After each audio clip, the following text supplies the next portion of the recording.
तर महिला cricket world cup फायनलची मोठी अपडेट समोर आलेली आहे। टॉस 3 वाजता होणार आहे आणि सामना 3:30 वाजता सुरू होणार आहे। आताची महत्त्वाची बातमी, सामना 3 वाजता सुरू होणार होता, मात्र आता टॉस आहे तो 3 वाजता होणार आहे आणि त्यानंतर साधारण अर्ध्या तासाने 3:30 वाजता हा सामना खेळवला जाणार आहे।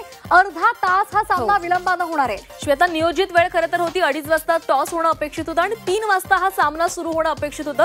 मात्र आपल्या सगळ्यांनाच माहिती आहे नवी मुंबईमध्ये सध्या पाऊस पडतोय आणि या पावसामुळे आता हा सामना काहीसा पुढे गेलेला आहे। आपल्यासोबत तेजश्री देखील आहे। तेजश्री, काय सांगशील? मगाशी तुझा एक मुद्दा देखील होता याच संदर्भातला, तू तिकिटांच्या मुद्द्यांसंदर्भात बोलत होतीस। हो, सो तिकिटांबद्दल मगाशी मी बोलत होते की ज्या पद्धतीने ऑनलाईन तिकिटांचा हा रेकॉर्ड ब्रेक सेल झाला आहे, त्याचप्रमाणे महत्त्वाची गोष्ट म्हणजे ऑफलाईन तिकीटं जी विकली गेली, म्हणजे स्टेडियमच्या इथे जी तिकीटं विकली गेली होती त्यासाठी लोक 10-12 तास नाही तर जवळजवळ 36 तास लाईन मध्ये उभी होती। अशी माहिती आली आहे की 36 तास लोक लाईन मध्ये उभं राहून ती तिकीटं विकत घेण्यासाठी उभी राहिलेली होती आणि यातूनच समजतं की किती प्रमाणामध्ये यावेळेस महिला क्रिकेट संघाला सगळे भारतीय सपोर्ट करतायत आणि असाच सपोर्ट शेवटपर्यंत राहणार आहे आणि ती ट्रॉफी आज आपल्याकडे नक्कीच येणार आहे। तेजश्री, आणखी एक महत्त्वाचा मुद्दा म्हणजे अनेकांना तिकीट्स पण मिळालेले नाहीत। म्हणजे पहिल्यांदा असं झालेलं आहे की तिकीट्स मिळालेली नाहीत, ते पण महिला संघासाठीचे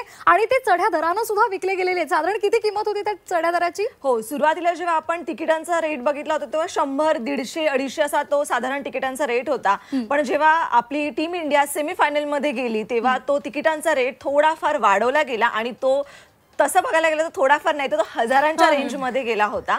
सो ते झालं। त्याच्यानंतर याशिवाय याच्यामध्ये एक महत्त्वाचा मुद्दा, रिसेलिंग सुद्धा या तिकिटांचं झालं आणि त्या रिसेलिंगची किंमत जवळजवळ 1.7 एवढी, म्हणजे 1.7 लाख रुपये एवढ्या तिकिटाची किंमत झाली होती। सो हा सुद्धा खूप महत्त्वाचा मुद्दा आहे की एकेकाळी पूर्ण स्टेडियम खाली असायचं किंवा काहीच लोक प्रेक्षक त्यांना लाभलेले असायचे, पण आज पूर्ण स्टेडियम भरलेलं असणार आहे आणि टीम इंडिया किंवा भारताचा विजय असो असं ते चेअरअप करणार आहे। अगदी त्यामुळे हाच जोश आणि हीच खरं तर मायबाप प्रेक्षकांचं प्रेम हे या संपूर्ण महिला संघाला लाभलेलं आहे।